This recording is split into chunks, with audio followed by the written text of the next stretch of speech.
desde Estados Unidos con Alcibiades Onofre. Él es periodista y tiene algunos detalles interesantes sobre el centro de reclusión donde se encuentra precisamente a esta hora y el registro, la manera, los últimos minutos en libertad de Alejandro Toledo, que logró hábilmente escabullir a la prensa que estaba apostada en las afueras de la Corte de San José. Alcibiades, muy buenas noches, muchas gracias por esta comunicación, bienvenido. Muchísimas gracias. Efectivamente, lo que les puedo decir en estos momentos es que el expresidente Toledo está recibiendo un trato como cualquier otro de los privados de la libertad aquí en los Estados Unidos. No hay ninguna preferencia. El hecho de que sea un expresidente no quiere decir que va a ir a una sala VIP de este correccional de Mayweather, justamente a unos 25 minutos en auto y también 1 hora y media en tren. Desde el lugar de residencia donde él estaba residiendo últimamente, como arresto domiciliario también, donde aguardaba como el arresto domiciliario, donde lo vimos también saliendo, como de que se iba de viaje prácticamente. Habíamos analizado también de que aquí en Estados Unidos, por ejemplo, el operativo o el movimiento de los agentes o policías no es tan como espectacular como se lo puede imaginar. Únicamente eso sucede, por ejemplo, con personalidades de la talla del expresidente Trump, entre otros personajes que son de interés nacional dentro de este país. Pero en el caso de Alejandro Toledo, él voluntariamente salió de su casa.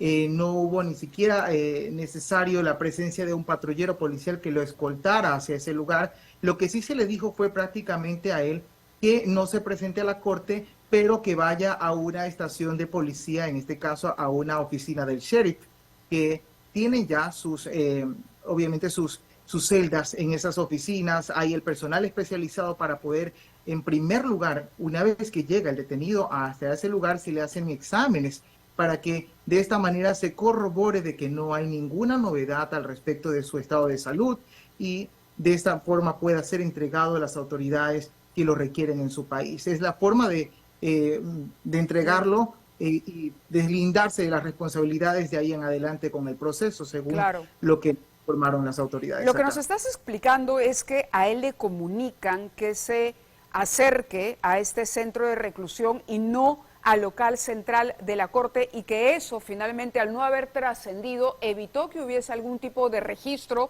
del momento preciso de su entrega. Por supuesto, es que la decisión administrativa se la tomó en la Corte y ya en la Corte él no tenía nada que hacer. Lo que tenía que hacer era cumplir con la orden del juez o de la jueza, en este caso, para que pueda presentarse a una oficina del sheriff, entregarse y analizarse su estado de salud para de esta manera ser devuelto a su país. La suerte, digamos, jugó a favor en este caso, porque me imagino que Toledo no quería tampoco ningún tipo de registro de video o de fotografía. Las imágenes que hemos analizado y que compartíamos un poquito antes de entrar en contacto contigo mostraban el momento mismo en que Toledo aborda el vehículo en el que abandona su casa, ¿no? Estamos viendo las tomas. La señora de pelo cano y de sastre negro es la abogada Goldman. Reconocemos fácilmente a Elian Karp, y se había verificado la presencia de un familiar más. Por la mañana conocimos que era una sobrina de Alejandro Toledo. ¿Tienes esa precisión de quiénes acompañaron en este trayecto al expresidente peruano? Específicamente no conocíamos quiénes eran cada uno de estos personajes. Sí, a la esposa visiblemente, obviamente, porque ella ha sido público, un personaje público en estos últimos años y por obvias razones, pero lo que sí estábamos más pendientes era pendientes de la salida de él. Es por eso que al momento de que él sale, lo único que pide es que no le hagan preguntas. Aquí hay mucho respeto en el caso de la privacidad con las personas, hay una cultura de respeto y por eso también es muy delicado incluso llegar hasta ciertos lugares y tomar fotografías, porque uno puede ser demandado en este país si no cuenta con los permisos. Entonces, lo que sí él se mostró muy colaborativo, incluso su familia, como en otros momentos se ha mostrado también reacios ante la presencia de gente que los graba, los grababa, ¿no? En las calles. En esta ocasión él solo lo único que pidió es que no se le hagan preguntas y tomó sus maletas. La demora entendemos también que fue porque estaban recogiendo las últimas pertenencias que él tenía dentro de este domicilio donde él estaba viviendo, que es como un conjunto residencial donde vive mucha gente acomodada en este sector de California.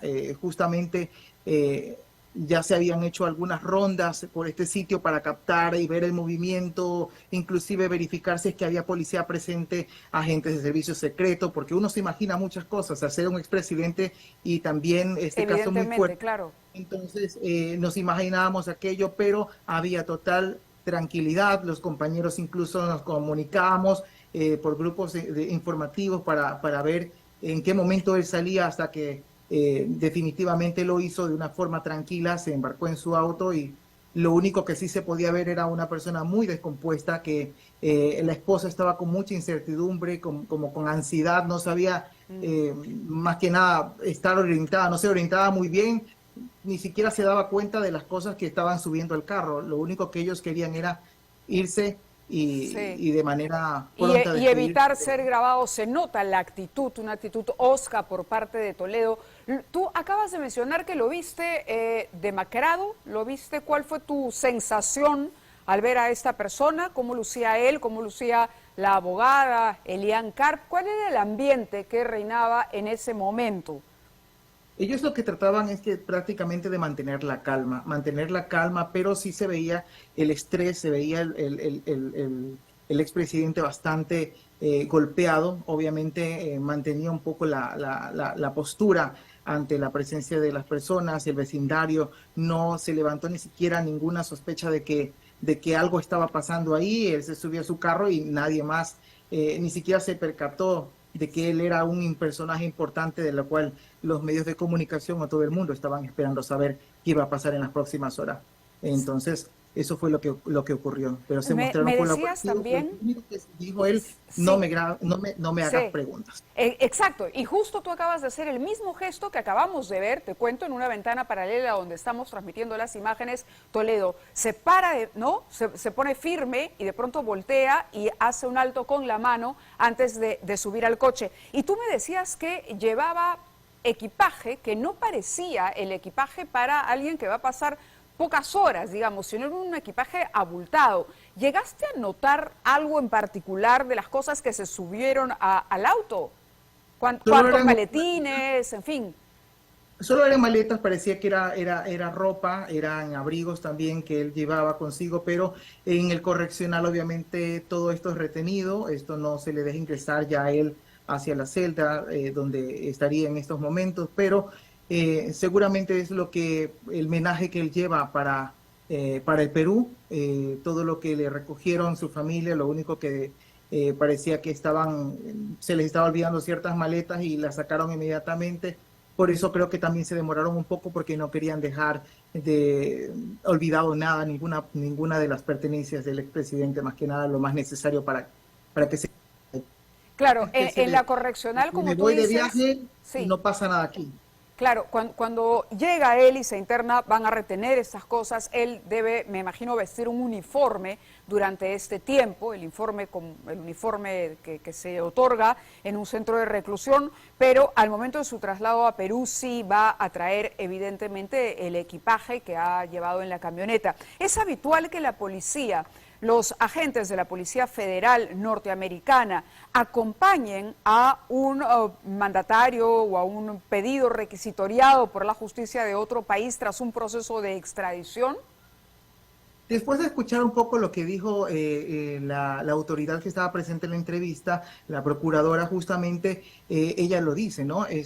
No es tan habitual porque cuando un país requiere, en este caso, a una persona para que responda ante la justicia, este país hace toda la logística para poder recoger a su detenido y llevárselo. Lo único que hace Estados Unidos en el aeropuerto es hacer una especie de acto de entrega-recepción. Aquí está su detenido, le hemos hecho los exámenes, está un acta, le hacen firmar a él también de que se deslinda el país de cualquier responsabilidad, de que algo suceda con él, de ahí en adelante saliendo desde su puerta. Entonces lo envían en un avión privado, lo que sea, para evitar la convulsión o la conmoción social dentro de los aviones comerciales, porque ustedes, si bien es cierto, la gente lo conoce a nivel mundial, ya todo el mundo se ha grabado su rostro con estos últimos hechos, entonces todo eso se piensa, pero entendemos que ciertos límites o limitaciones en la logística del país y lo van a hacer, asumen en este caso el costo, lo asume la autoridad que requiriente del Perú. detenido, asume ese costo de traslado hacia este país.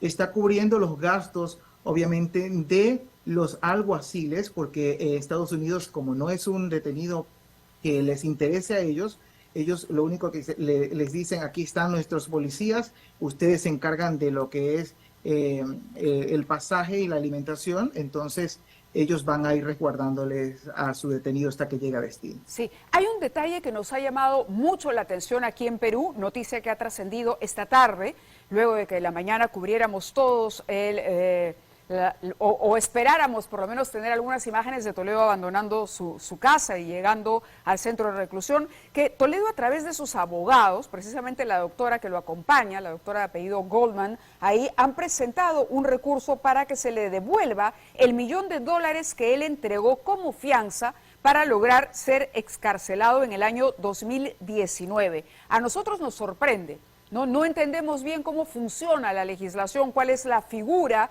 de una fianza que se paga para esto, pero entiendo incluso que han alcanzado una lista en el documento de todas las personas que colaboraron para cubrir esa fianza, que son amigos de Alejandro Toledo, gente que cedió en su momento propiedades incluso para servir de garantía para esa fianza. ¿Es habitual que esto ocurra? ¿El gobierno americano, las autoridades judiciales de los Estados Unidos devuelven y en qué plazo devuelven este dinero? ¿O es un trámite que puede tener un resultado inesperado y de pronto no favorable para las pretensiones de Toledo?